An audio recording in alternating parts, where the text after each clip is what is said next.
Lewis Hamilton's move to Ferrari this season was one of the biggest transfers in Formula One history, a switch that generated headlines around the globe and created enormous expectations for both the driver and the legendary Italian team.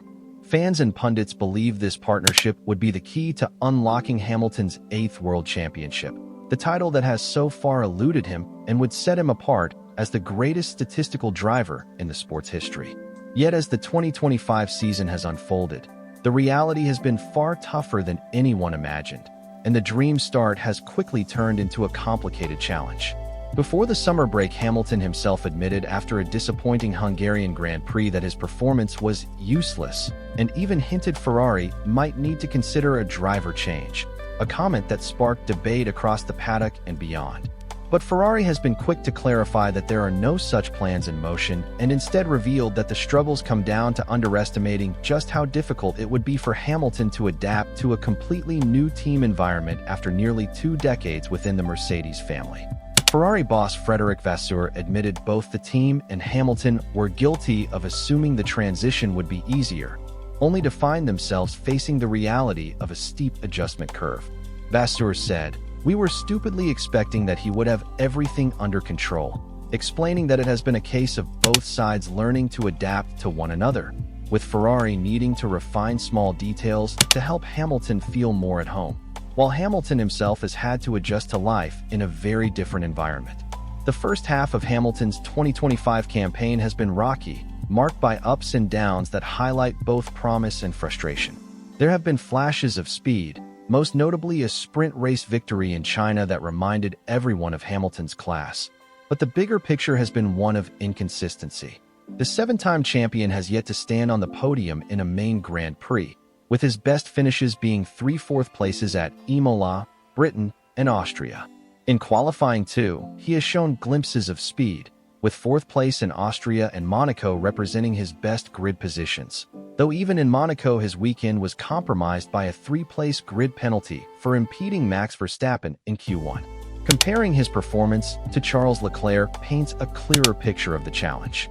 At the start of the season, the gap in qualifying was at its widest in Bahrain and Saudi Arabia, but progress came as Hamilton grew more comfortable, and across Canada, Spain, Austria, and Britain, he was actually the faster Ferrari driver over a single lap. But just as things seemed to be improving, 2 bruising weekends in Belgium and Hungary completely changed the mood.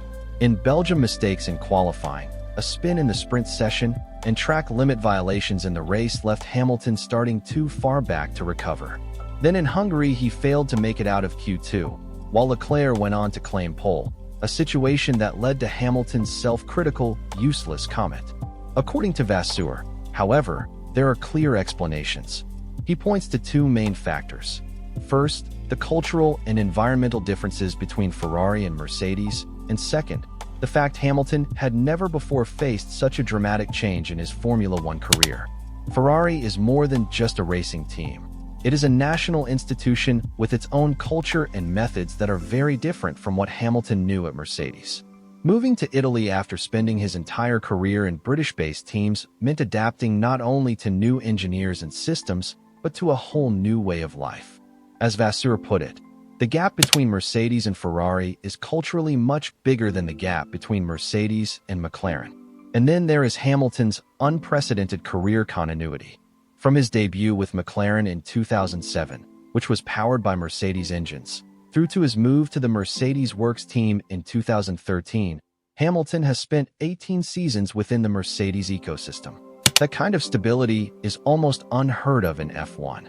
By contrast, Carlos Sainz moved through multiple teams: Toro Rosso, Renault, McLaren, Ferrari, and now Williams, in just 8 seasons, making him well-practiced at adapting to new environments.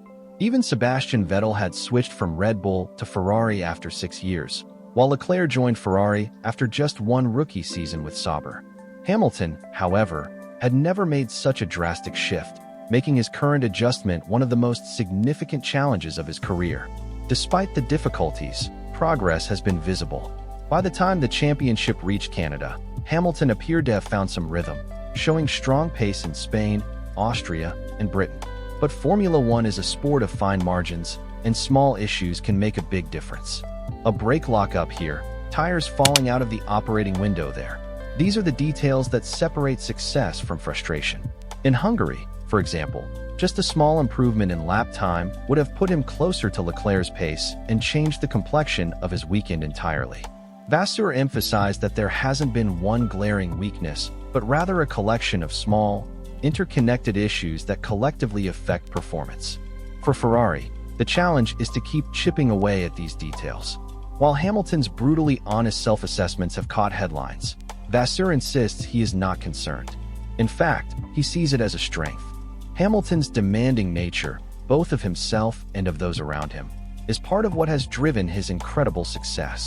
Vasseur recalled how Hamilton has always been highly self-critical, even during his Mercedes days, citing last year's Qatar Grand Prix when he declared he was not fast anymore after a poor qualifying, only to recover and show his pace again later. To Vasseur, this mindset reflects Hamilton's relentless drive to extract the maximum from every situation. He compared it to Nico Hülkenberg during his junior career in Formula 3, describing how the German was mega demanding of the team, but also the first at the track each morning, setting the tone with his work ethic. Ferrari, Vasseur said, welcomes such intensity because it pushes the whole organization forward, provided the driver holds themselves to the same standards, something Hamilton has always done. Ferrari has also taken concrete steps to help Hamilton adapt more smoothly. One major example has been the braking system. Switching to Brembo brakes this year introduced a new feel compared to the carbon industry specification Hamilton had used for years. Ferrari responded by making changes to restore more of the initial bite Hamilton prefers, a tweak introduced around the Spa weekend. Beyond technical adjustments, Ferrari has also sought to integrate Hamilton by surrounding him with familiar faces from his Mercedes days. Technical chief Loic Serra, deputy team principal Jerome D'Ambrosio, and new performance engineer Luca Dalla all bring experience from Mercedes and provide a vital bridge between Hamilton's past and his present. Their presence offers continuity, context, and support as Hamilton adapts to Ferrari's ways of working. Looking further ahead, Ferrari believes the true opportunity lies in 2026, when Formula One introduces a new generation of cars. The sweeping regulation changes will reset the playing field, and drivers like Hamilton, renowned for their intelligence and ability to adapt to technical challenges, may find themselves with an advantage. Vasseur is confident that by then Hamilton will be fully integrated at Ferrari and ready to make the most of the new rules. For now, the focus remains on steady progress, fixing small issues one by one, and building consistency. The message from Vasseur is clear: patience is required, but the direction of travel is positive. Hamilton's move to Ferrari was always going to be a storyline of massive significance, but the reality has been a test of resilience as much as performance.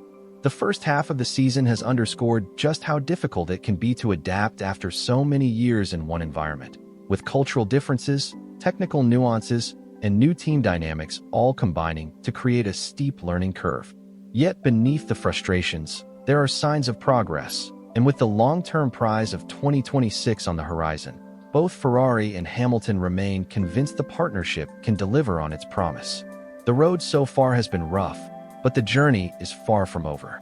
If Ferrari continues to refine the car around Hamilton's preferences, and if Hamilton maintains his relentless pursuit of perfection, this alliance could still evolve into the fairy tale that fans imagined when the move was first announced.